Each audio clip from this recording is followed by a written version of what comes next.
Salam, saudara-saudara yang terkasih di dalam Tuhan. Saya terus berharap saudara yang sedang menonton video ini dalam keadaan sehat dan sukacita selalu dalam naungan kasih dan pemeliharaan Tuhan kita Yesus Kristus.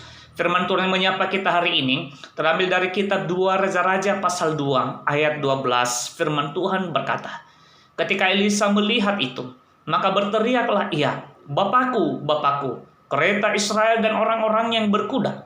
Kemudian tidak dilihatnya lagi, lalu direnggutkannya pakaiannya dan dikoyakannya menjadi 2 koyakan.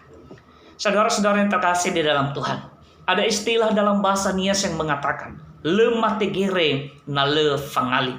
Dalam bahasa Indonesia, kalimat tersebut kurang lebih berarti, seorang imam tidak akan mati tanpa pengganti.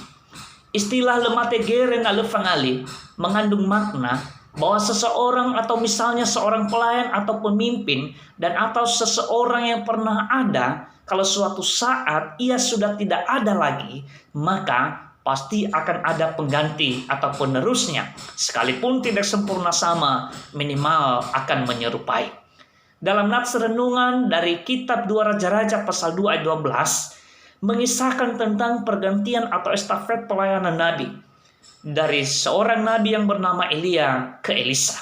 Sehingga melalui nats tersebut kita merenungkan firman Tuhan dengan tema menyambut estafet pelayanan. Saudara-saudara yang terkasih di dalam Tuhan, nats renungan ini merupakan detik pengangkatan Elia ke sorga. Elia merupakan salah satu orang yang tidak mengalami kematian sebab ia ditarik oleh Allah ke sorga. Hal itu terjadi setelah sekian lama Elia melayani Allah di dunia ini. Maka tibalah saatnya ia dinaikkan Allah ke sorga. Kabar tentang diambilnya Elia dari dunia ini sudah diketahui oleh rombongan nabi yang ada di Gilgal, yang ada di Betel, dan yang ada di Yeriko. Serta telah diketahui juga oleh muridnya yang bernama Elisa. Di hari yang dinantikan itu, berulang kali Elia menyuruh Elisa untuk membiarkannya berjalan sendirian. Namun Elisa pun tidak membiarkan gurunya itu. Bandingkan 2 Raja-Raja pasal 2 ayat 1 sampai ayat 10. Dan tibalah saatnya, dikatakan dalam kitab 2 Raja-Raja pasal 2 ayat 11 sebelum nats renungan ini mengatakan, sedang mereka berjalan terus sambil berkata-kata, tiba-tiba datanglah kereta berapi dengan kuda berapi, memisahkan keduanya. Lalu naiklah Elia ke sorga dalam angin badai. Melihat kejadian tersebut, maka dengan spontan Elisa menyahut, seperti yang dikatakan dalam nats renungan ini, bahwa ketika Elisa melihat itu, maka berteriaklah ia, "Bapakku, Bapakku, kereta Israel dan orang-orangnya yang berkuda." 2 Raja-Raja pasal 2 ayat 12a.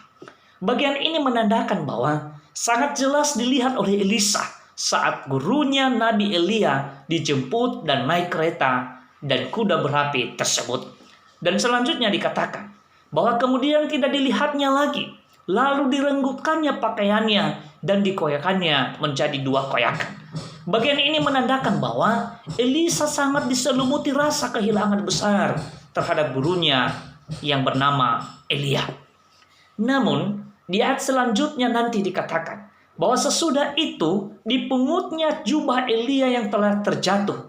Lalu ia berjalan hendak pulang dan berdiri di tepi sungai Yordan. 2 Raja-Raja pasal 2 ayat 13. Hal ini menandakan bahwa Elisa telah siap untuk menyambut dan menjalankan estafet pelayanan Tuhan dari Nabi Elia tersebut. Saudara-saudara yang terkasih di dalam Tuhan, sebagai umat Kristiani, barusan kemarin, Kamis 21 Mei 2020 ini, kita memperingati kenaikan Tuhan kita Yesus Kristus ke sorga.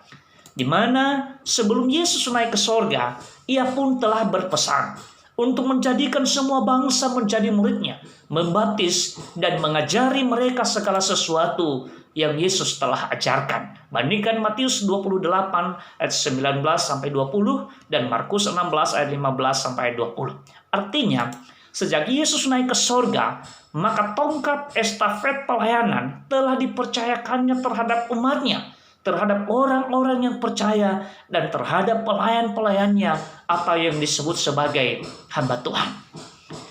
Saudara yang dikasihi oleh Tuhan, sebagai bentuk menyambut estafet pelayanan Tuhan dapat dilakukan secara langsung dan dapat juga secara tidak langsung. Secara langsung misalnya, turut ambil bagian dalam pelayanan, seperti halnya di kalangan gereja Protestan atau sejenisnya, yakni menjadi unsur pelayan, menjadi unsur komisi, menjadi penatua, menjadi guru Injil, menjadi gembala, dan atau menjadi pendeta.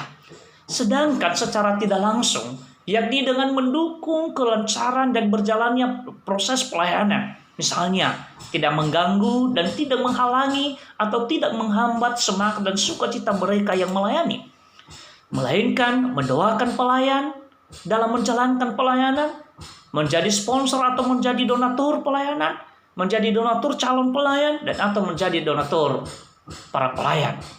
Saudara-saudara yang terkasih di dalam Tuhan, setiap orang percaya merupakan pribadi-pribadi yang terpanggil untuk meneruskan pelayanan Tuhan di dunia ini. Karena itu, sambutlah estafet pelayanan itu. Sebagaimana firman Tuhan yang mengatakan, ketika Elisa melihat itu, maka berteriaklah ia, "Bapakku, Bapakku, kereta Israel dan orang-orangnya yang berkuda." Kemudian tidak dilihatnya lagi. Lalu direnggutkannya pakaiannya dan dikoyakannya menjadi 2 koyakan. 2 Raja-Raja pasal 2 ayat 12. Selamat menyambut estafet pelayanan dan selamat beraktivitas bersama Tuhan sepanjang hari ini. Demikian firman Tuhan yang menyapa kita hari ini. Dan kiranya Roh Kudus yang terus membimbing dan mengarahkan kehidupan setiap kita. Tuhan Yesus memberkati. Amin. Saudara-saudara yang terkasih di dalam Tuhan, saya Pendeta Agustiar Laia. Ikuti juga tayangan kami yang lain pada channel YouTube atau Facebook Agustiar Laia. Salam Yahoo.